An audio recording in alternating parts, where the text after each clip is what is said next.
सकाळी लवकर उठून लवकर निघायचं असा प्लॅन रात्रीच झाला होता, पण तो काही सक्सेस होणार का? नाही. शेवटी उशीर व्हायचा तो झालाच, आणि इतका नाही तर अगदी 2 तास उशीर झाला आम्हाला निघायला. आता आम्ही कुठे जाणार आहोत, तर आमचा प्लॅन ठरला होता नाशिकला जायला. तर संडे आहे म्हणून एक वन डे ट्रिप तरी करूया, आणि खूप दिवस झाले आमचं चाललं होतं, पण आज तो दिवस आला आणि आम्ही आता निघालो आहे. आणि उशीर कोणामुळे झाला तर बघा, आमचे या महाराजमुळे उशीर झाला. अगदी रोजचा टायमिंग तो लवकर उठेल, पण आता बाहेर जायचं म्हटलं ना, मी एक व्हिडिओमध्ये पण दाखवलं होतं बघा, की मी कुठे गेली ना किती झोप येते याला काही कळतच नाही मला. तो अजूनही झोपेतच आहे. बरोबर आम्ही घरातनं निघाल्यानंतर ना 1 तास गाडीमध्ये पण झोपला. नाशिकला जायला आहे ना जवळजवळ पुणे ते नाशिक 5 तास तरी लागतात साधारण, आणि आम्हाला आता 5-5.5 तासही लागून जातात, कारण आम्ही अगदी थोड्या ठिकाणी कधी स्टॉप घेत जातो. सकाळी ना फक्त चहाच घेतला होता, म्हणून आता नाश्ता करूया म्हटलं. आणि जेव्हाही आम्ही ना नाशिक म्हणा किंवा माझ्या माहेरी, आमचा हा एकच रूट आहे, आणि तिथे आम्हाला ना हायवेला एक हॉटेल लागतं. खरंच खूप छान आहे. मुलांसाठी पण खरंच खूप मोठं गार्डन आहे, आणि खेळण्यासाठी अशी काही खेळणी पण आहेत. आणि अगदी थांबायचं म्हटलं ना थोडा विसावा पण होऊन जातो. जो खूप लाँग रूट राहिला ना, अगदी 1 तास कुठे जातो ना कळत नाही. आणि सर्वात महत्त्वाचं इतकं स्वच्छता आहे ना, खूप स्वच्छता आहे.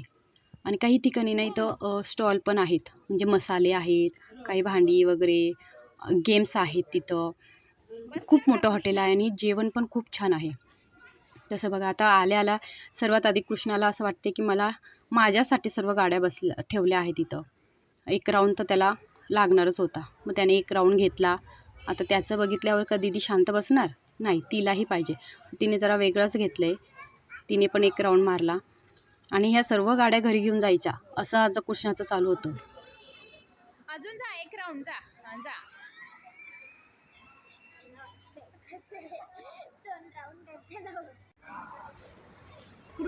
पूर्वा जा ना, तिथं बैस ना. हो बरं. कृष्णा टिरिंग काढून टाकली बाबा. कृष्णा दीदी बघ कशी राऊंड मारते.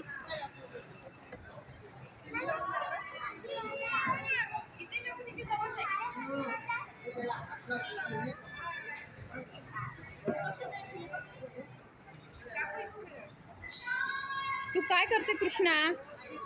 ए कृष्णा, अरे बाबा त्याला नाहीये काही, त्याला की नाहीये.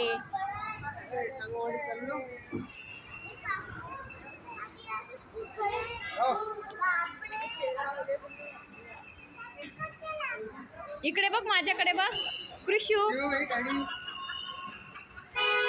कृष्णा, माझ्याकडे बघ.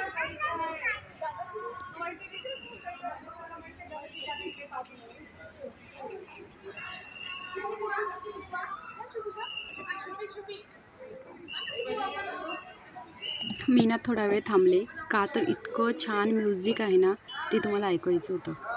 आणि तिथं आतमध्ये गेलं ना इतकं छान वाटतं आहे हॉटेलमध्ये. खूप शांतता आणि अगदी नीटनेटकेपणा मस्त आहे. तुम्ही जर कधी ह्या रूटने गेलात ना, तर नक्कीच हे हॉटेल एकदा व्हिजिट तरी द्या. तर मग आता पूर्वाचा फेवरेट कट डोसा मागवला, कारण सकाळी फक्त नाश्ताच करायचा होता आम्हाला. मग पुढे आम्ही जिथे जाणार होतो त्यांनी आमच्यासाठी जेवण वगैरे रेडी केलं होतं. आणि बघा आता कृष्णा, आता मला ज्यूस घ्यायचा, पिणं कमी आणि सांडणं जास्त. पिणार तर नाही तो, त्याचं पूर्वा पण म्हणते मग मला पण घ्यायचा. मला माहिती होतं की त्याचं कमी पिणं असतं, त्याच्यामुळे आता त्याचा उरलेला ज्यूस आता मी पूर्ण फिनिश केला. पूर्वाच्या माझ्याशी गप्पा चालू, असं झालं तसं झालं. इथला नाश्ता झाला आणि आम्ही निघालो नाशिकला. तरी आम्हाला भरपूर वेळ गेला जायला. नाशिकला जिथे जायचं होतं, आमचं जे काम होतं ते झालं, आणि त्याच्यानंतर आमच्याकडे ना उरले होते 2-3 तास. आणि मी ना पेरूच्या वाडीविषयी खूप व्हिडिओ पण बघितले होते आणि ऐकलं पण होतं. नाशिकला गेल्यावर पण तिथं कधी जायला मिळालंच नाही, तर म्हटलं आता जाऊया तिथं. मग आम्ही गेलो पेरूच्या वाडीत, आणि खरंच खूप छान होतं हे पण. इतकं छान होतं पेरूची वाडी, म्हणजे तिथं मिसळ होती, मिसळ खाल्ली, नंतर थोडासा राऊंड मारला आणि मस्त होतं. आता इथे ना काही गेम्स पण होते, इथं डान्स पण होता, आणि डान्स मी कधी सोडणार का? हा बघा माझा डान्स. डान्स असला की माझा फेवरेट, मी कधी तो चान्स सोडतच नाही.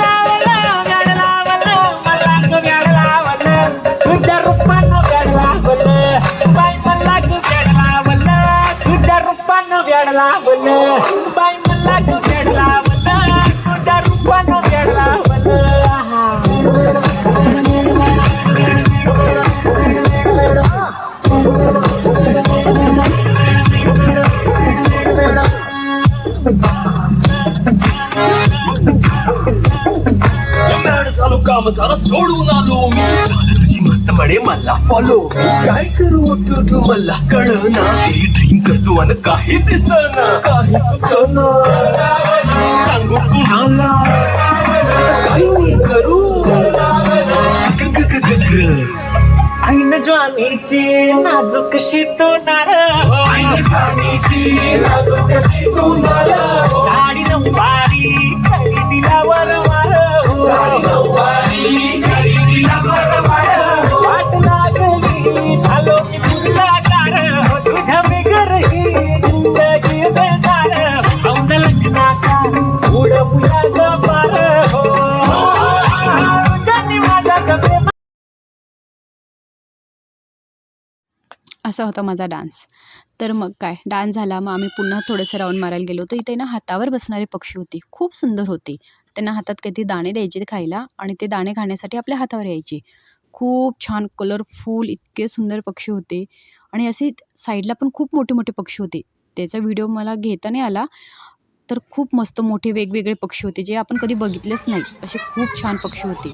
आणि हेही ते ना सगळे पक्षी, काही गेम्स, मुलांसाठी काही खेळणी, खूप छान होतं. आणि प्लस मिसळ होती, पेरूची वाडी मिसळ.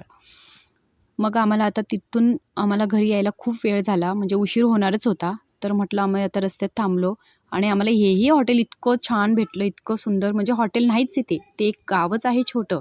इतकं सुंदर होतं, अगदी गावात आल्यासारखं वाटत होतं, अगदी छोटं गाव. मला तर खूप गावाची आठवण झाली. अगदी बाहेर खाटेवर बसून गप्पा मारणं. बघा काही लेडीज बसल्या आहेत आणि खूप जुनी अशी मस्त भांडी पण होती ठेवलेली बाहेर. आणि चुलीवर स्वयंपाक करणाऱ्या काही लेडीज होत्या. अगदी तिथल्या चुलीवरचा स्वयंपाक, जे आपण जे ऑर्डर दिली तिथे ते बनवणं चालू होतं आणि ते लगेच रेडी ताट यायचं आपल्याला. खूप सुंदर होतं.